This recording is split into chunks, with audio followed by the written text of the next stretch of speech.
baik. Selamat malam teman-teman. Hari ini kita di pertemuan kita yang ke-9. Hari ini kita coba bahas materi kita tentang mendesain kolom langsing. Sebelumnya kita udah mendesain kolom pendek ya. Jadi hari ini kita coba untuk desain kolom langsing dengan saya Agianata Tuamunte, STMT ya. Hari ini kita coba lihat materi pembelajaran kita. Yang pertama pendahuluan, nanti kita cek apa sih definisi daripada kolom langsing itu. Kolom langsing itu seperti apa, nanti kita coba lihat materinya. Kemudian yang kedua, penentuan portal bergoyang itu seperti apa, dan tidak bergoyang seperti apa.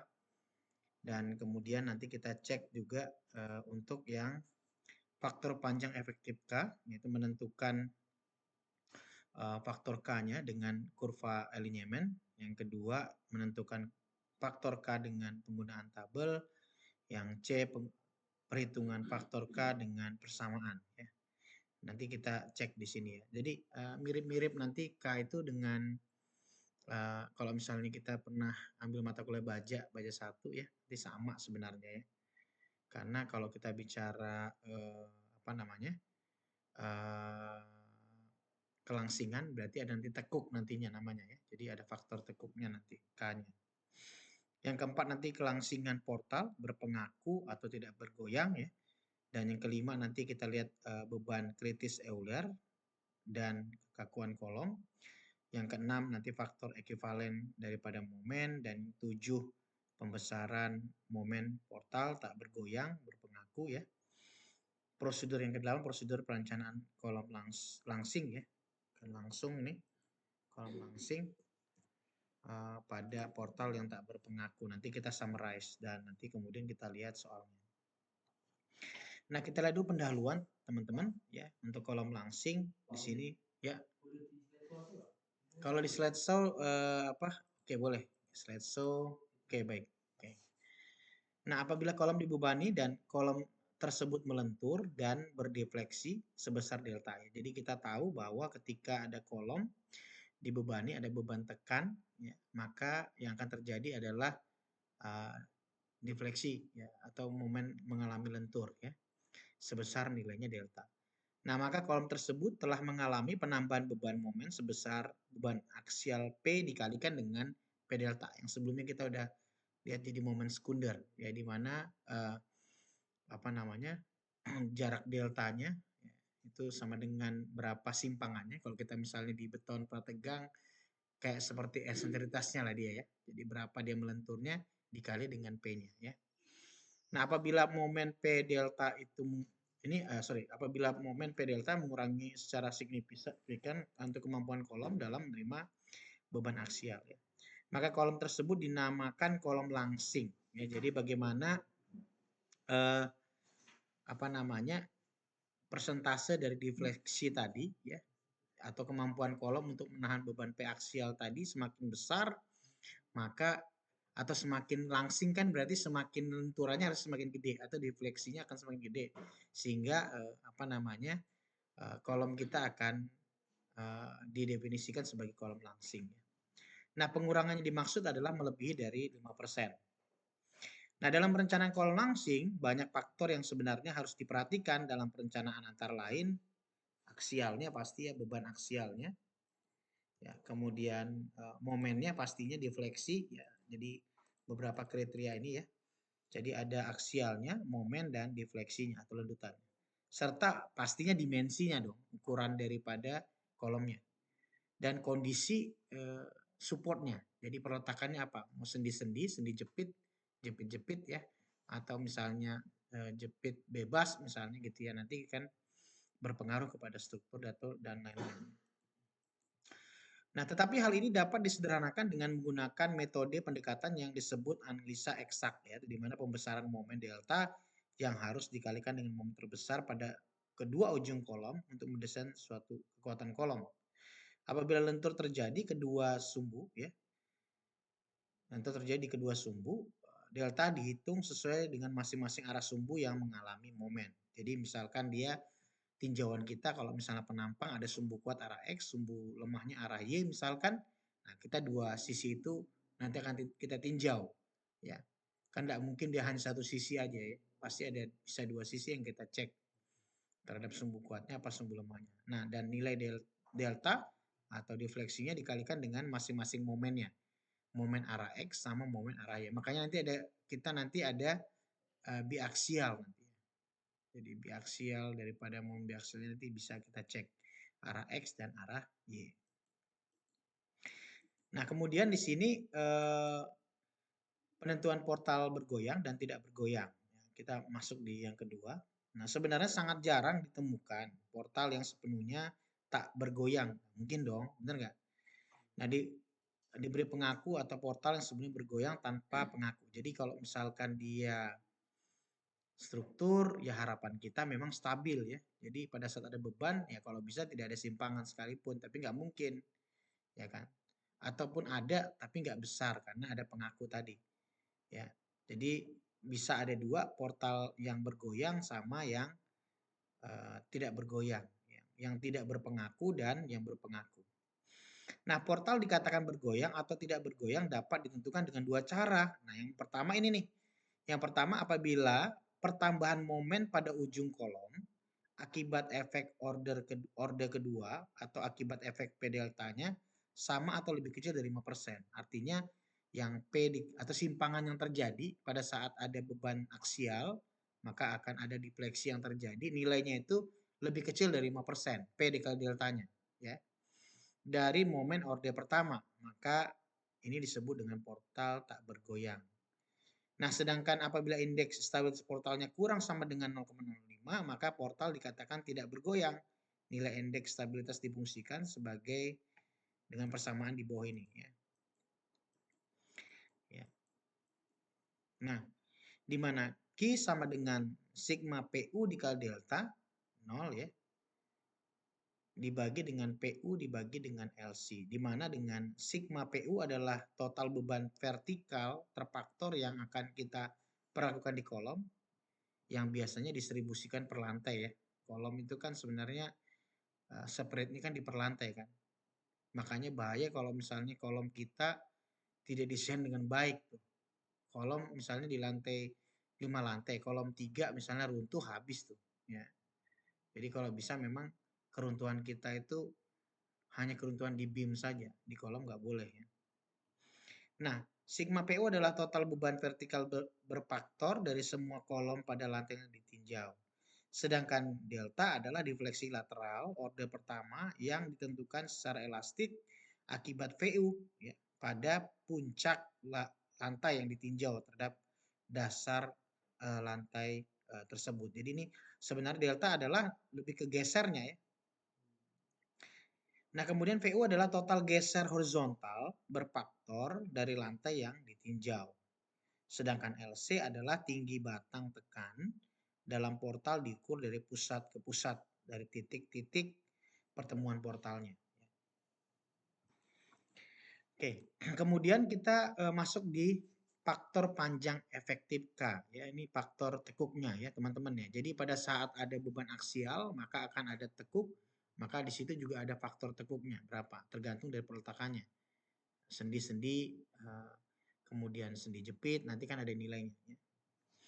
Nah, faktor panjang efektif K adalah suatu angka yang harus dikalikan dengan panjang kolomnya tanpa penyokong. Ya, jadi K dikali dengan L biasanya ya.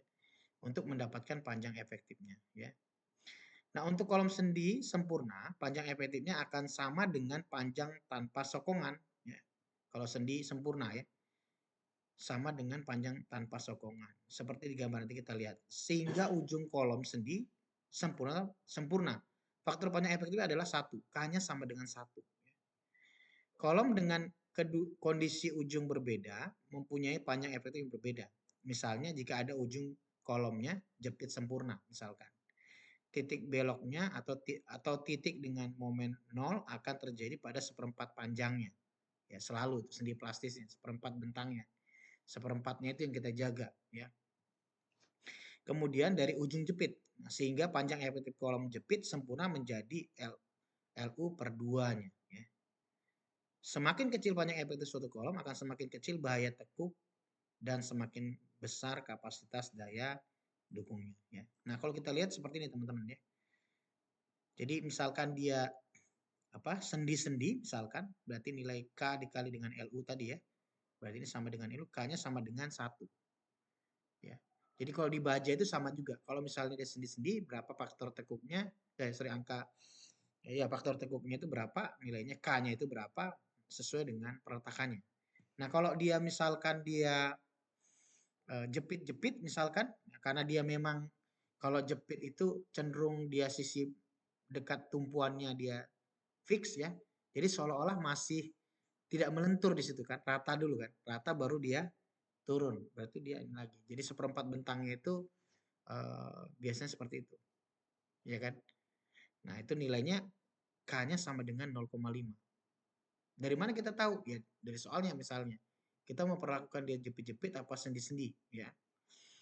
Ya. Kemudian kalau misalkan dia jepit sendi misalkan, ya, jepit sendi. Nah, kalau kita lihat sendiri ya, kalau misalkan dia sendi-sendi dia akan seperti ini ya, benar ya. Yang kita belajar juga di analisa struktur 1 juga sama ya.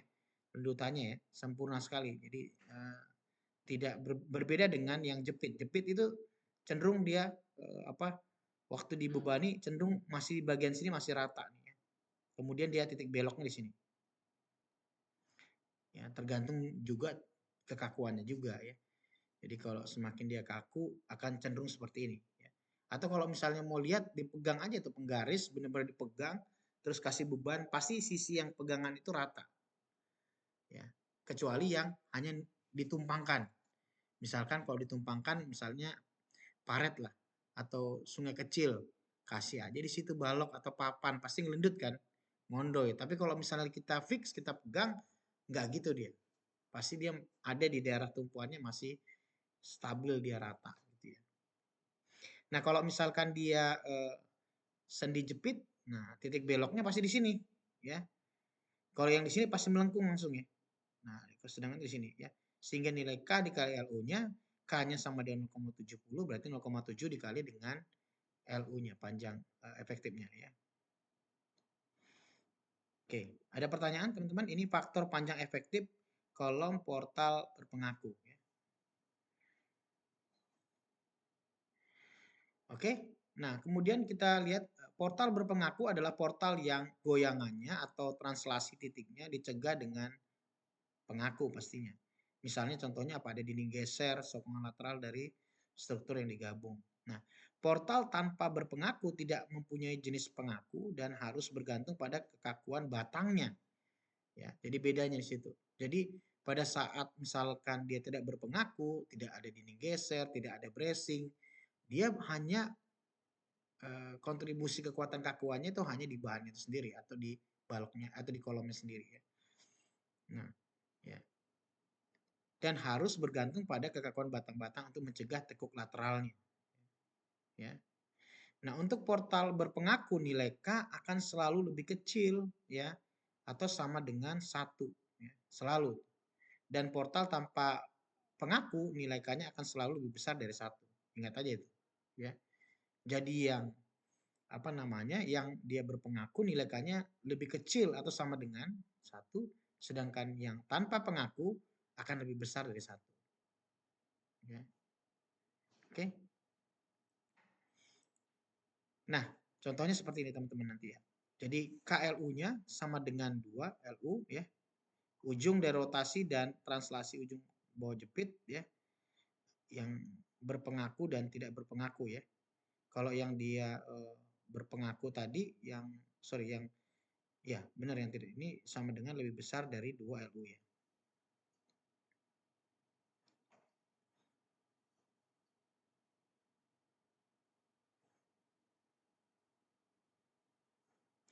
Yang di sebelah sini ujung atas berotasi ya dan bertranslasi ujung bawah dijepit. Ya, jadi ini yang jepit misalkan ini yang sendinya. Jadi nilainya KLU sama dengan 2 dikali dengan LU. Ya, kalau misalkan seperti ini ya. Kalau ini misalnya kolom atas, kolom bawah misalnya gitu ya.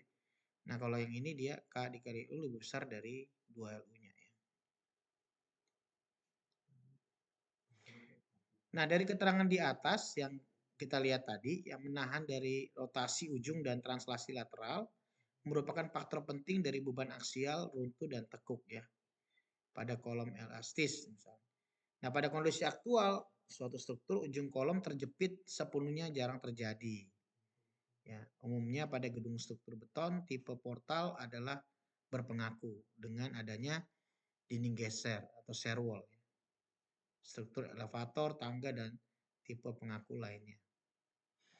Ya, jadi kenapa seringkali ya ditambahkan shear wall ini di apa namanya di bangunan kita supaya ya mungkin memperkecil bisa juga ya jadi dimensi kolom yang harusnya dimensinya cukup besar bisa diperkecil karena ada tambahan shear wall tadi atau pengaku lainnya tadi ada yang struktur elevator, tangga dan kalau tangga nggak terlalu lah ya hanya oke juga sih karena kan dia buat struktur sendiri sebenarnya kalau misalnya tangga kan jadi dia cuma hanya sebagai nempel aja kan di gedungnya. Tapi dia memberikan ada sedikit pengaku juga di apa di baloknya ya, pertemuan antar lantainya. Oke, ada pertanyaan teman-teman? Ya, dari sini ya. Nah, kemudian kita masuk yang faktor panjang efektif K-nya ya, menentukan faktor K dengan kurva alinyemen. Ya, untuk menggunakan kurva alinyemen pada kolom, nah faktor ini apa namanya? Yang saya udah kirim apa namanya? Teman-teman, Romawinya? Ada Jeta, ada ini apa? Kemarin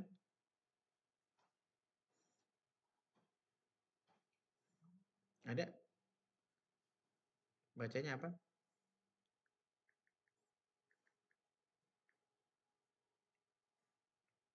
Apa bacanya?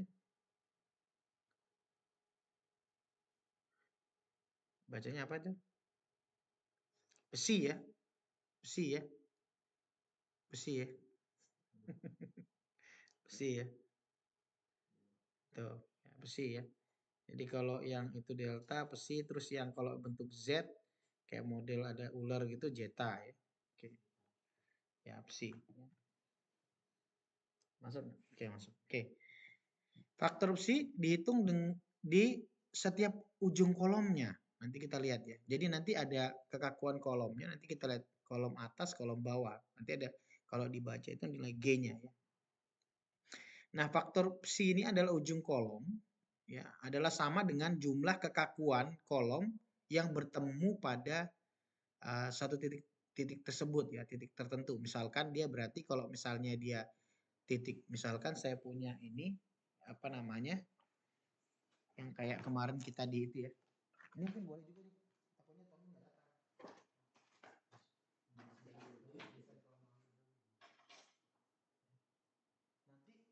di tempat kita itu ya teman-teman ya, nanti akan misalkan contoh dia 2 lantai gitu ya. Misalnya 2 lantai seperti ini, ya nanti kita perhitungkan misalkan ini misalnya jepit misalnya dia A, kemudian di sini B, kemudian C, misalnya di sini D, di sini E, di sini F. Ya, nanti misalkan contoh tinjauan kita di mana nih? Misalnya di titik A. Titik A nanti tinggal langsung ketahuan K-nya berapa. Kalau dia jepit dia nilainya 1. Kalau gitu. Kalau misalnya dia sendi dia K-nya sama dengan 10. Sorry ya, itunya. Oh, besinya, sorry. Eh, nilai besinya ya. Nilai besinya nih. Nilai besinya ya. Nah, tapi kalau misalkan ini nanti pembagiannya berarti EC, IC dibagi dengan LC itu yang kolomnya ya. Jadi C itu kolom. Ya. Jadi ini misalnya itu sama dengan kalau yang lebih bagian itu kan dia G sama dengan EC kali IC dibagi LC-nya dibagi dengan apa tuh I itu balok ya I kali ini I balok dibagi dengan LC baloknya ya. Jadi ini adalah C-nya itu adalah kolom ya. Kalau yang ini B-nya adalah bin ya. Ya. Paham ya teman-teman ya. Jadi kalau misalnya C ini berarti mana nih? Kalau C ini berarti nanti ada yang kolom 1 ya sama kolom 2 sama balok balok 1. Ini kalau misalnya balok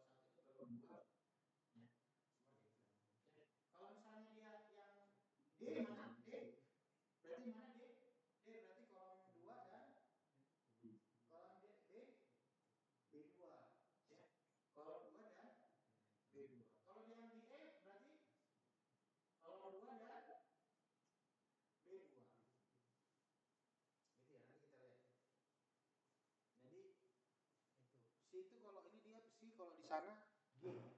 Kalau dibaca, kalau teman-teman pernah ini baca. Hari ini materinya mendesain apa? Kolom langsing. Ya, oke. Nah, persamaan di atas itu sama dengan visi sama dengan jumlah kolom, jumlah daripada kekakuan kolom dibagi dengan jumlah dari kekakuan baloknya. Ya, nanti kita lihat contohnya. Nah, nanti kita lihat. Nah, di mana nilai besi ada dua, yaitu besi A untuk ujung kolom satu sisi dan ujung kolom sisi lain adalah UB. Dibuat garis mistar, nanti dapat ibaratnya kita dapat poin kalau namanya sih kalau di sana itu ada UAUB itu adalah yang atas sama yang bawah ya. Maksudnya yang atas yang bawah itu misalkan kita antara A ke C, C ke D gitu ya. Misalkan ini kan berarti ada yang sisi A, tadi apa dibilang tadi kolom satu sisinya. Misalnya kolom misalnya bagian atas. Bagian atas. Sedangkan yang untuk yang ini yang misalnya yang B misalnya itu kolom bagian bawah yang dari hasil ini. Misalnya ini berarti ini kan yang apa namanya kolomnya kan nanti kan kalau misal seperti ini kan berarti kolomnya apa tuh? Kalau misalnya yang ini C, yang ini C berarti nanti kolomnya ada apa? Kolom AC dan kolom apa?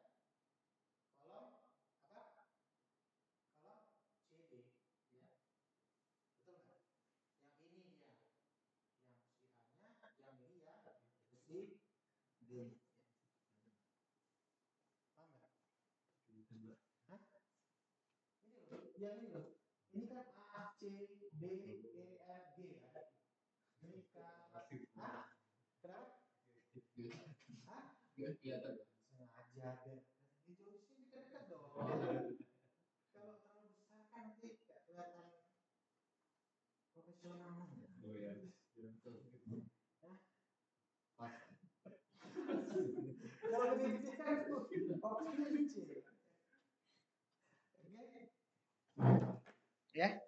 Nah, nanti kemudian dibuat mistarnya nanti kita lihat ya, menghubungkan antara si A dan si B, titik potong antara garis mistar nanti kita akan lihat di nomogramnya ya, menyatakan untuk menaksir nilai K-nya, maka di situ nilai C-nya untuk balok yang dapat dihitung berdasarkan 0,35 IG untuk retak dan tulangan, sedangkan untuk kolom tekan 0,70 IG, IG adalah luas penampang kolom atau balok yang ditinjau.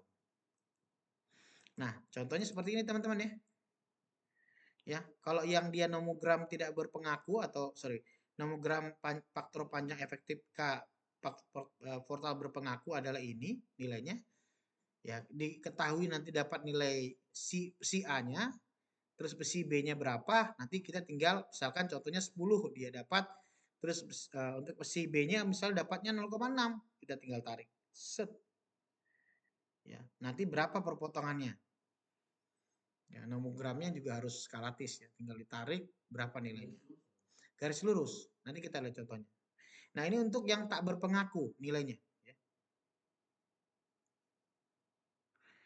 Nah, kemudian nanti kita lihat nanti contohnya ya. Ada contohnya. Nah, kemudian yang kedua, yang untuk faktor panjang efektif K-nya, ya untuk faktor K-nya dengan penggunaan tabel.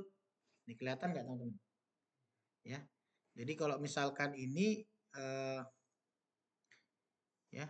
Jadi kalau misalkan dia untuk yang apa? Untuk yang jepit ya.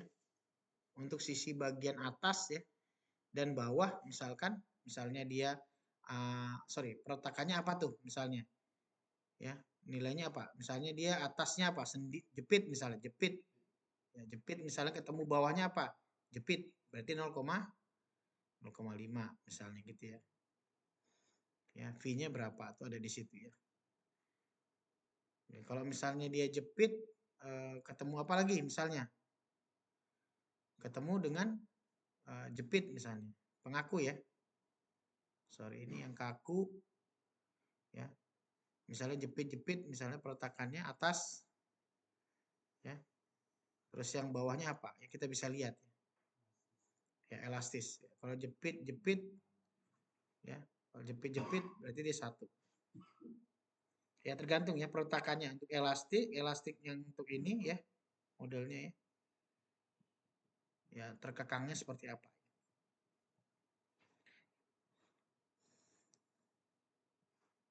Nah, apabila diperhatikan di tabel, daerah yang digelapkan menunjukkan bahwa satu atau kedua ujung kolom adalah murni jepit. Ya. Hal ini sangat jarang terjadi pada kenyataannya. Nah, bagian daerah yang digelapkan pada tabel tadi disarankan untuk tidak digunakan dengan alasan di atas, yaitu sehingga pada tabel di atas ujung kaku untuk menentukan derajat kekakuan atau peletakan jepitnya. Nah, untuk perhitungan faktor K dengan persamaan ini ya teman-teman ya. Untuk kolom berpengaku nilai K dapat diambil yang terkecil dari persamaan ini. Nanti kita cek ya. Ya, rumusnya K sama dengan 0,7 ditambah dengan 0,05 dikali dengan si A ditambah si B dikurang sama dengan 1. Atau K sama dengan 0,85 ditambah dengan 0,05 si min kurang dari sama dengan 1 ya. Oke. Nah, di mana nilai si A tadi ya, si A ya, si A yang si B tadi ya. Sorry. Ya, dapat dari persamaan yang dua ya, persamaan yang ini teman-teman ya. Persamaan yang awal ya. Sorry, maaf. Yang ini tadi ya, persamaan ini ya.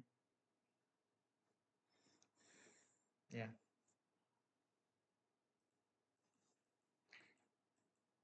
Nah, untuk kolom tekan dan kolom tekan tak berpengaku yang dikekang pada kedua ujungnya, nilai K dapat diambil dari persamaan di bawah ini. Jika besi M-nya kurang dari 2. Nah, sehingga K sama dengan 20 dikurang dengan besi M dibagi dengan 20 dikali dengan akar 1 plus besi M. Untuk besi M lebih besar dari 2, maka nilai K-nya diambil ini. K sama dengan 0,9 akar 1 plus besi M. Ya. Nah, besi M adalah nilai rata-rata besi pada kedua ujung kolom. Untuk kolom tekan tanpa pengaku dengan sendi, pada salah satu ujungnya nilai K-nya dapat diambil K sama dengan 2 ditambah 0,3 besi. Ya. Ini rumus-rumusnya dulu teman-teman. Nah, kemudian nilai di mana besi adalah nilai dari ujung yang terkekang pada sambungan kolom dan pondasi telapak, nilai kekakuannya adalah sigma KC kolom sama dengan 4E modulus kolom dikali dengan IC dibagi dengan LC-nya. Dan nilai kekakuan balok diganti dengan kekakuan rotasi pondasi telapak dan tanah dengan KF-nya, K pondasi sama dengan IF pondasi dikali dengan KS-nya. Sehingga nilai besi untuk sambungan kolom ke pondasi, ya kan tadi kan kita masih yang sambungan kolom dengan balok tuh struktur atas. Nah ini dengan pondasi nilainya besi sama dengan 4 EC dikali IC dibagi LC dibagi dengan I pondasi kali KC-nya. KS nih, sorry. KS-nya ini, bukan KC. Ya, KS. Nah, kemudian dalam nilai apa namanya? Yang IF tadi pondasi tadi ya, inersia daerah kotak pondasi telapak dan tanah, nilai KC dapat diambil dari gambar ini ya. Di sini menghubungkan antara kekakuan subgrade KS-nya yang tadi untuk pondasi dengan daya dukung tanahnya ya. Jadi kita bisa lihat di sini nanti untuk apa namanya daya dukung tanahnya berapa, kemudian kita bisa menentukan berapa kekakuan dari apa namanya kita mau dapatkan gitu ya. Jadi sama kayak kita bahan kita, semakin dia padat, semakin tanah keras, nanti berapa nilainya kekakuannya. Ya, kita bisa identifikasi daya dukung tanahnya itu seperti apa, apa kekakuannya. Oke. Nah itu udah masuk di tadi ya, masih di persamaan. Nah jika suatu kolom atau suatu ujung kolom adalah sendi dan ujung lainnya adalah jepit, secara teoritis ujung sendi besinya adalah tak terdefinisi ya, hingga. Dan ujung jepit secara teoritis adalah besinya sama dengan 0. Nah, karena dalam prakteknya ujung jepit tidak mungkin tidak memungkinkan terjadi ya. Maka biasanya ujung jepit besi adalah diambil 1. Ujung jepit tadi kan 1 nilainya, bukan 0. Nah, juga untuk pada kolom ya, yang ujungnya ditumpu dengan sambungan yang tidak rigid atau kaku ke pondasi secara teoritis besinya tak terhingga ya. Tetapi pada praktiknya diambil sekitar 10 ya. Nah, SCI 10 12 1 menyatakan bahwa nilai K harus diambil sama dengan 1 untuk kolom tekan dalam portal berpengaku atau tak bergoyang kecuali jika nilai teoritis menunjukkan nilai yang lebih kecil, dan penggunaan kurva alinyemen atau rumus seperti yang telah dijelaskan di atas dapat digunakan untuk menjustifikasi nilai K lebih kecil dari 1 untuk yang portal berpengaku.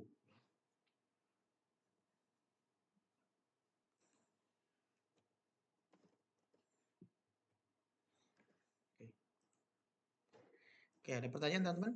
Ini kita explore untuk rumusnya dulu ya teman-teman ya. Jadi biar ini. Nah, kemudian kita masuk di kelangsingan portalnya ya, berpengaku atau tidak bergoyang. Nah, di sini ada rumusnya teman-teman. Bagaimana kita menentukan bahwa apa namanya, kolom kita itu pendek atau langsing? Dari mana sih? Nanti kita lihat dari sini.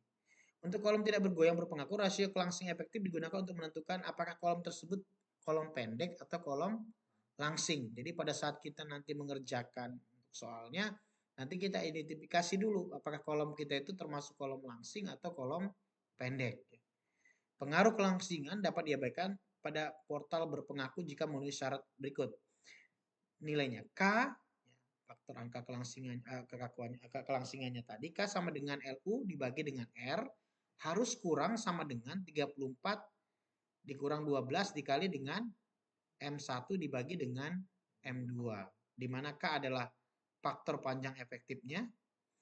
Untuk portal terkekang nilainya kurang dari 1. LU panjang kolom efektif tanpa sokongan. Yang R adalah radius girasi 0,3 H untuk kolom persegi dan 0,25D untuk kolom yang spiral.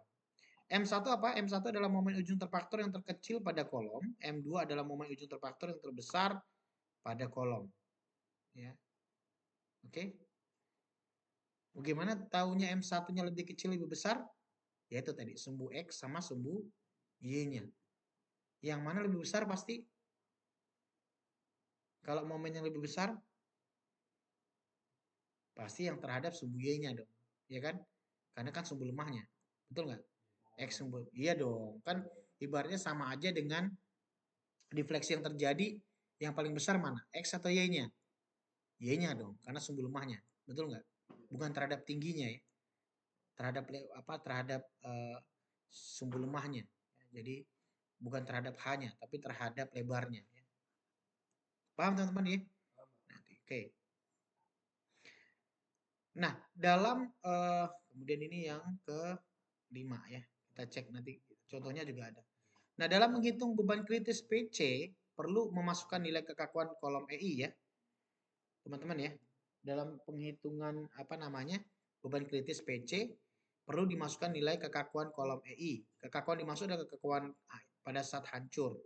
Apabila tulangan telah ditentukan maka kekakuan kolom adalah EI sama dengan 0,2 EC dikali dengan IG ditambah dengan ES dikali dengan SE dibagi dengan 1 plus rho BD ya. BD, sorry. Beta D ya. Bila tulangan belum dipilih, EI sama dengan 0,4 EC dikali dengan IG ditambah dibagi dengan 1 plus beta D. Beta D adalah apa? Maksimum beban mati aksial terfaktor pada kolom dibagi dengan total beban aksial terfaktor pada kolom ya. Maksimum beban mati terfaktor dibagi dengan beban aksial terfaktor kolom. Di mana IG adalah inersia penampang kolom, EC, ES adalah modul elastis beton dan baja, ESE adalah momen inersia tulangan kolom terhadap sumbu pusat penampang beton untuk memperhitungkan YSE pada lihat tabel 9.2 nanti ya. Nah, beban kritis tekuk, nah sama nih, di baja juga sama ya. Beban kritis tekuk Euler pada kolom elastis adalah P kritisnya, P kritis sama dengan Pi kuadrat dikali dengan EI dibagi dengan KLU kuadrat. Ya. Tahu nggak nih? P kritisnya, ya, beban kritis. Nah, ini perhitungan apa ISE-nya ya. Untuk kolom ya, misalkan nilainya sorry, kalau dia misalkan dia uh, persegi gitu ya, misalkan BH gini, maka nilai ISE-nya adalah ini 0,25 apa namanya dikali dengan AST gamma kuadrat dikali H kuadrat ya. Untuk yang ISE dibagi dengan IG-nya itu nilainya ini ya. Oke. Nah, kalau misalkan dia untuk yang uh, kalau misalkan dia kolomnya ada tiga face ya, tiga apa namanya, tiga sisi gitu ya. Nah, sama 6 sisi misalnya bisa. Nah, itu bisa dibedakan ini rumusnya. Kalau dia misalkan dia yang 8 bar misalnya, 3 pace, 12 bar, 4 per pace misalnya gitu ya. Nah, ini rumusnya juga di sini. Tergantung daripada jenis daripada kolomnya ya, dan tulangannya. Nah, kemudian kita masuk di faktor ekuivalen momen. Nah, pada umumnya nilai maaf, nilai kedua ujung momen kolom ya. Di sini ada M1, M2, teman-teman ya. Adalah tidak sama ya, sehingga nilai eksentrisitas daripada kedua ujung kolomnya makanya ada EI yang arah X, ada EI arah Y, ya kan? Juga tidak sama. Sehingga nilai defleksi lateral delta terjadi di antara kedua ujung kolomnya, sedangkan nilai eksentrisitas 1 dan 2 terjadi pada kedua ujung kolom, sehingga nilai E max dan delta max tidak dapat dijumlahkan. Ya kan? Oke. Nah, kalau misalkan kita lihat teman-teman dari gambarnya untuk momen kolom yang tidak sama dengan kedua ujungnya adalah seperti ini. Ketika ada kolom, maka di sini ada beban P aksial yang bekerja, maka di sini ada momen 1 dan momen 2-nya ya. Jadi ada nah sehingga untuk yang tegangannya misalkan seperti ini maksimumnya ya. Maka di sini ada nilai E plus delta ya, yang terjadi di antara ujung-ujung kolomnya. Nilainya di sini ada E1 sama dengan M1 dibagi dengan P, sedangkan yang di bagian atas E2 sama dengan M2 dibagi dengan P. Itu sama dengan maksimum E-nya. Sedangkan untuk ini nilai E-nya adalah yang ini ya. Ya. Untuk yang sampai di atas untuk terhadap ini juga sama. Momen maksimumnya berarti E ditambah dengan deltanya. Nah, sedangkan untuk yang ini ya, maksimum untuk yang at one end of the column misalkan di ujungnya ya nilainya E-nya adalah seperti ini. E2 sama dengan max sama dengan E plus delta. Ini sama sebenarnya, cuma dia hanya memperlihatkan nilai E2 dan E1-nya. Nah, dalam prosedur pembesaran momen, kolom yang dibebani momen yang tidak sama dengan kedua ujung kolom diganti dengan momen yang sama dengan kedua ujung kolomnya dengan mengalihkan faktor ekuivalen momennya ya. Ya, di sini kita lihat teman-teman ya. Sehingga Cm ya, momen ekuivalennya sama dengan 0,6 ditambah 0,4 M dikali dengan M1 per M2 lebih besar dari 0,4 ya. Nah, di sini faktor ekuivalennya SCM-nya, aktual momen fail-nya gimana, M1, M2, berarti di sini akan ada momen max-nya sama dengan faktor untuk yang gambar untuk momen ekuivalennya berarti CM-nya di sini. Ya, di sini CM dikali dengan M2 dan di sini CM dikali dengan sorry ini maksimumnya ya. CM dikali M2 dan CM dikali dengan M2 ya untuk yang maksimumnya. Nah, apabila kolom dibebani dengan beban transversal di antara kedua ujung kolom atau kolom hanya dibebani dengan aksial konsentrik, maka nilai CM-nya diambil sama dengan 1. Nilai M1 bernilai positif untuk kelengkungan tunggal dan M1 bernilai negatif untuk kelengkungan ganda. Yang kemarin sama tuh. Ya. Kelengkungan berlawanan dan nilai M2 akan selalu positif ya teman-teman ya. Nah ini yang apa namanya single capture column ini double. Yang ini yang single column dan ini yang double tadi. Kelengkungan double. Jadi ini satu arahnya ke sini dan arah sini.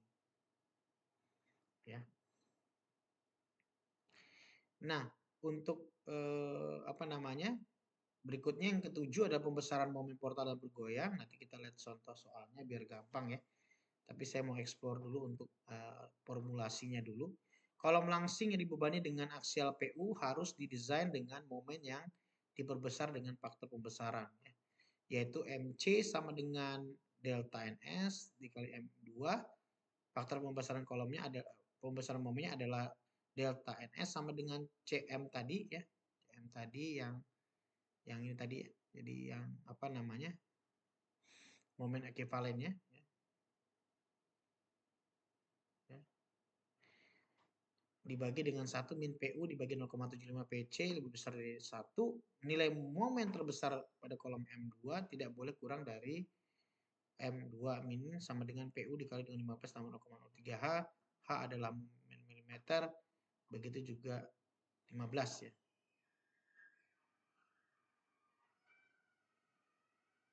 Nah, kemudian kita cek summarize untuk prosedur perencanaan kolom langsung dan portal tak berpengaruh. Yang pertama, tentukan tinggi kolomnya pastinya. Tentukan tinggi efektif kolomnya ya. Sorry, tinggi kolom aktualnya berapa? Tinggi kolom yang tersokong ya, antara jepit-jepit tadi. Kemudian panjang efektif menentukan faktor efektif kolom K-nya tadi, efektif kolom ya. Jadi apakah dia sendi-sendi atau dia sendi jepit.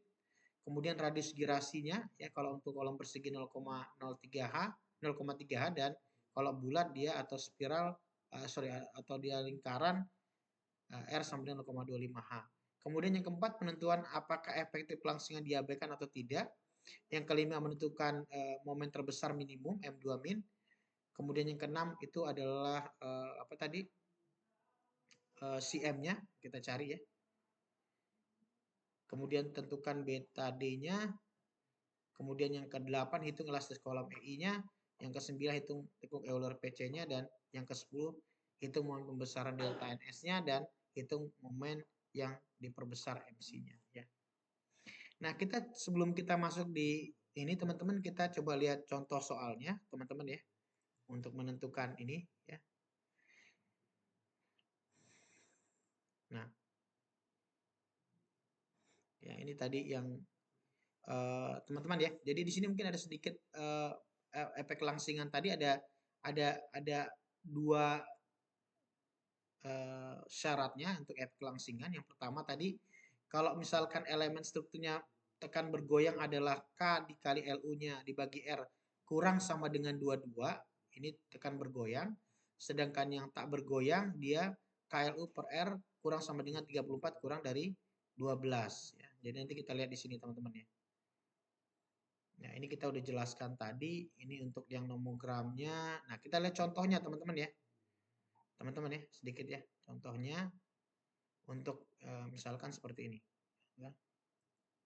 Oke. Nah, sebuah kolom misalnya seperti digambar di sini ya. Sendi dan sendi. Di sini ada 2 meter. Di sini dimensinya di sini berarti dia B-nya 25, H-nya 35, di mana tulangan yang dipakai atas dan bawahnya 3D25 ya.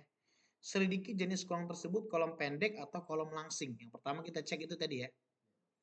Nah, kita cek dulu R sama dengan I per A. Sudah dirasiin tadi ya.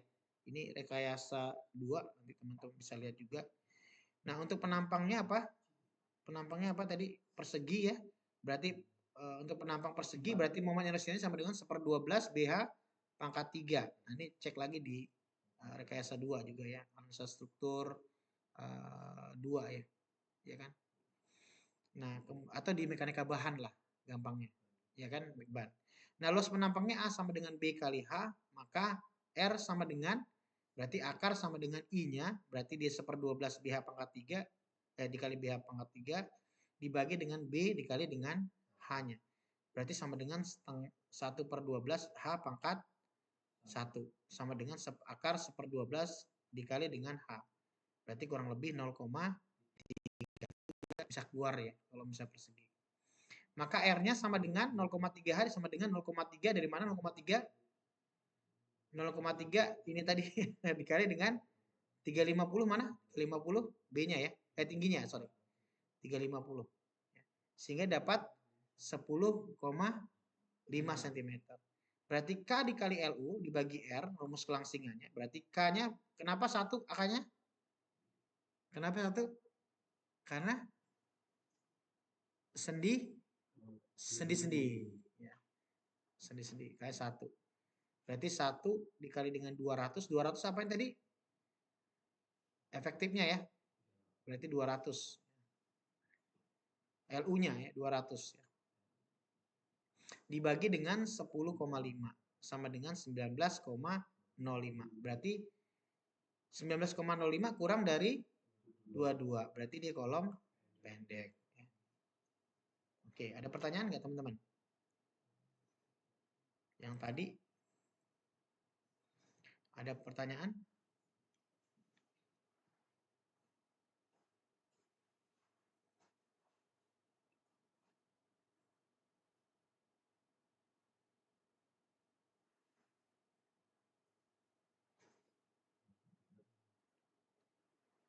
Ada pertanyaan teman-teman? Cukup jelas ya teman-teman ya. Oke. Nah sekarang nih kemudian ya, kita cek lagi nih ya, gambarnya. Misalkan sebuah kolom tumpuan sendi-sendi sama ya, tapi di sini ada beban P1 dan P2 ya di 7,5 cm-nya 6 meter. Kemudian ini jaraknya berarti di 30 cm, di sini jaraknya 5 cm ya. P1 dan P2 104 ton dengan ukuran kolomnya 30-30. Selidiki jenis kolom tersebut, ya, kolom pendek atau kolom langsing. Ya. Ingat dia sendi-sendi. Nah kita cek dulu tuh, karena dia persegi berarti 0,3H sama dengan 0,3 kali 30 sama dengan 9 cm. Berarti K dikali LU per R sama dengan K dikali LU berarti 1 kali dengan 600 ya. 600. 600. Kalau yang ini kan tadi berapa meter? 2 meter, 200 ya. Betul ya, teman-teman ya. Berarti dia dibagi dengan 9. 9 dapat dari sini. Jadi 66,67. Kita cek momennya. M1-nya sama dengan 104 dikali dengan 0, ini loh jaraknya loh. Yang sisi atas ini M2-nya, ini M1-nya. Jarak E-nya berapa? 5. Yang untuk M1, M2-nya sama dengan 7,5. Ya, berarti kita kalikan aja. Berarti 104 dari mana? Ini ya, tonnya. 104 dikali 0,05, M1-nya yang ini ya. Ya kan? Sama dengan 5,2 ton meter. M2-nya 104 kali 0,075, 7,8 ton. Ingat, M sama dengan P dikali dengan E. Ya. Sehingga 34 dikurang 12, M1 per M2. Betul nggak? Berarti 34 kurang 12 kali 5,2 dibagi dengan 7,8 sama dengan 26. Berarti kap LU per R harus lebih besar sama dengan 34 sampai dengan 12 ya. Ya, berarti K per LU-nya berapa tadi? 66,67. Sedangkan 34 kurang 12 ini sama dengan 26. Berarti dia KLU lebih besar dari 26. Berarti dia kolom langsing. Itu ya teman-teman ya. Itu jaraknya kalau kanan kiri nggak masalah. Apanya kanan kiri? P-nya. P-nya kanan kiri maksudnya? Nggak apa-apa, tergantung soalnya kan. Bisa di sebelah kiri, bisa di sebelah kanannya dong. Bebannya itu kan bisa di posisinya kan bisa di ekstensitas untuk menempatkan bebannya kan bisa sebelah kiri apa sebelah kanannya sama aja. Nggak apa-apa. Nggak ada minnya, nggak ada plusnya. Sama. Ya kan? Ya. Gitu. Oke. Ada pertanyaan? Nah, kalau misalkan berikutnya kedua, nanti kita coba yang untuk mengerjakan yang besinya tadi ya. Nah, kita coba lihat ini dulu aja malam hari ini. Nah, kemudian sebuah kolom dia tadi sendi-sendi sekarang jepit-jepit ya, tergambar misalkan ya. Jepit-jepit tergambar. Nah, ini sama nih. P1 P2-nya 7,5, 5, ini 6 meter, ini sama ya. Sedikit jenis kolomnya, kolom pendek atau kolom langsing. Nah, ini coba dicek. Dikerjakan maksudnya. Berarti kalau kayak gini tinggal gampang ya. Berarti gimana caranya? Ini tinggal masukin aja. R-nya berapa tadi? Sini sama ya R-nya. Betul ya? Nah, cuma yang bedanya di mana jadinya? Dia jepit-jepit. Kalau jepit-jepit berapa? 0,5. Bener nggak? 0,5 tadi jepit-jepit. Kita lihat lagi dulu biar ini. Kalau dia jepit-jepit, Nah, 0,5. Nah, tinggal kita masukkan. Berarti berapa? Coba dihitung. Sebentar. 0,5 berarti berapa nih? KLU-nya berarti dia 0,5 kali 600 dibagi 9. Berapa? Berapa? Kan 0,9 0,5 kali 600 tetap sama ya. Dibagi dengan 9. Berarti nilainya berapa? 33 ya. Betul nggak? 33,33. Ini 33,33. Nah, sekarang kita cek kalau tonnya berubah nggak teman-teman? Berubah nggak tonnya? Enggak ya? Sama ya? Nilainya 5,2, ini sama, berarti 226. Berarti 33 lebih besar dari 26. Berarti masih kolom C. Gitu ya, gampang ya. Gitu ya. Ada pertanyaan, teman-teman? Nah, jadi ini untuk yang ini ininya kita udah jelaskan tadi. Nanti kita coba apa namanya? Cek lagi nih. Oke, misalkan contohnya nih, berikutnya lagi ya. Nanti kita bisa ngecek untuk ini ya.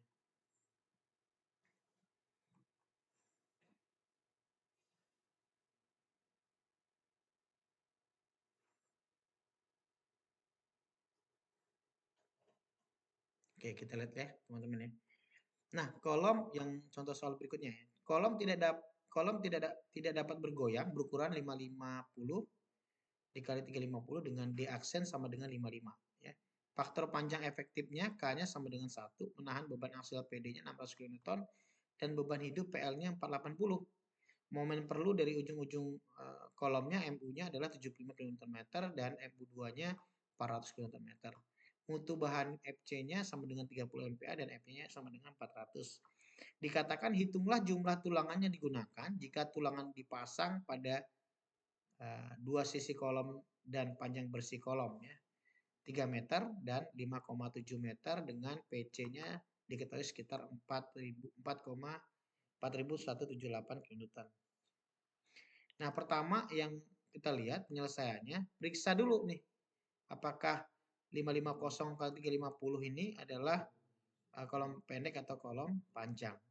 Nah, kita pakai karena ini dia kotak ya, karena dia persegi, maka kita pakai R-nya 0,3H sama dengan 0,3 kali 550 sama dengan 165.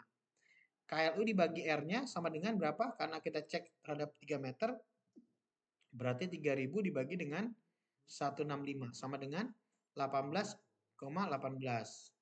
Nah, kita cek 34 kurang 12, M1 dibagi M2 sama dengan 34 dikurang 12, 75 dibagi dengan 400 sama dengan 3175. Berarti apa? 18,18 kurang dari 3175 sehingga termasuk kolom pendek. Nah, kemudian yang kedua, hitung jumlah tulangannya.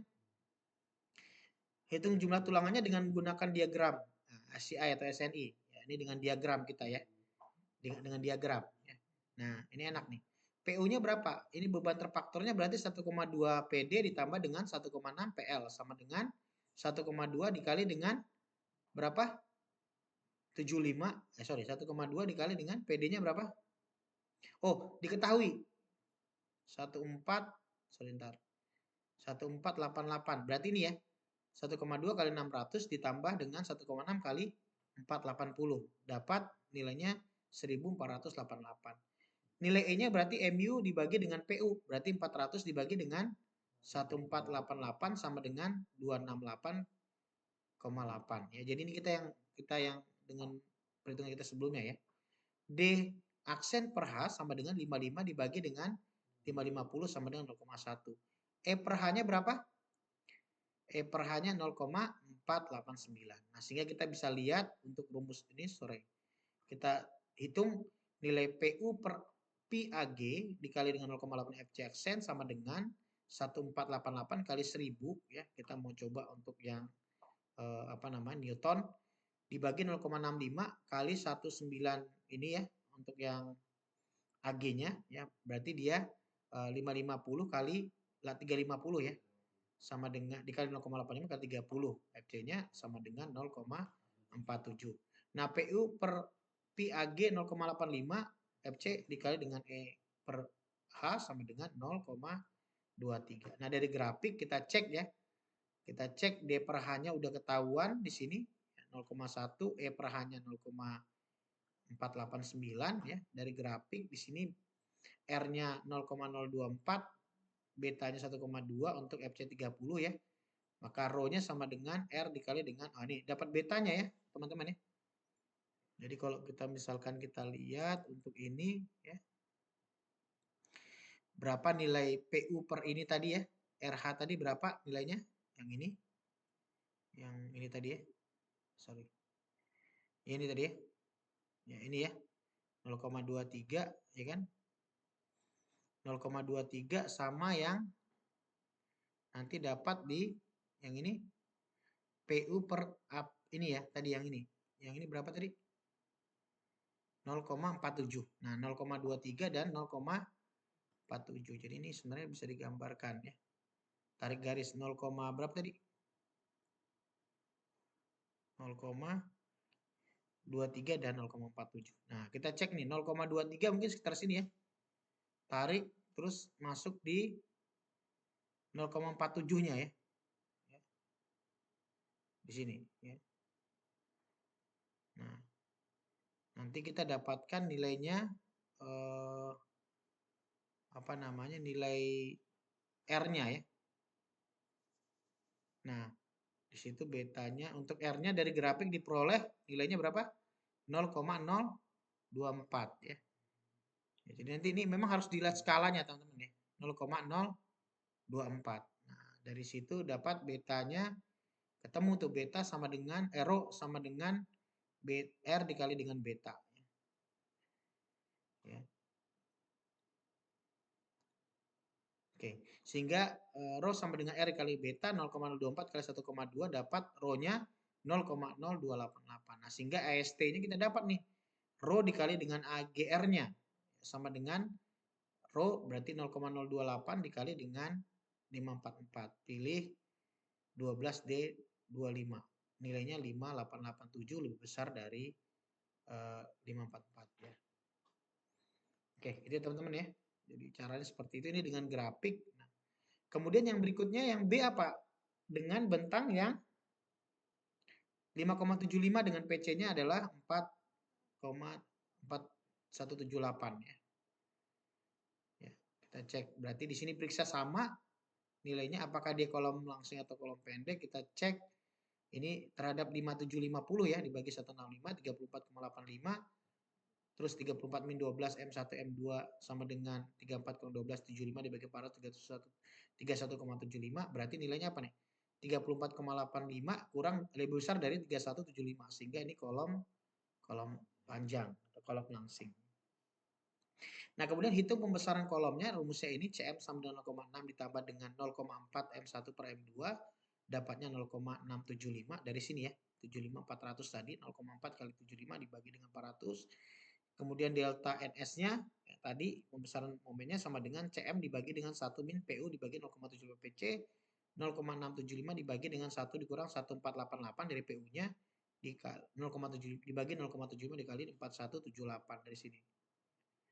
Dari diketahuinya ya yang tadi ini PC-nya sahabat 1,285 sehingga MC-nya sama dengan DNS kali M2 berarti di sini diketahui untuk M2 min-nya lebih besar dari PU 15 tambah 0,03H M2 min-nya berarti 1488 dikali 15 ditambah 0,03 dikali 5550 dapat 46872 kN/mm atau sama dengan 46,872 kN/m digunakan MU terbesarnya adalah 400. MC-nya sama dengan berarti 1285 ya. 1285 dikali dengan 400 sama dengan 514,16 ya. Gitu ya teman-teman ya. Nah, dengan cara yang sama kita bisa menentukan untuk ini tadi berapa tulangannya ya. Dipakainya. Ini kalau untuk yang ini dengan jarak ini yang tadi ya dengan 575 meter tadi dengan PC-nya 4,178 itu dipakai tulangannya 10 29. Oke, good. Oke, kita mungkin seperti itu teman-teman ya, untuk ininya, materinya. Oke. Ada pertanyaan teman-teman? Oke, baik.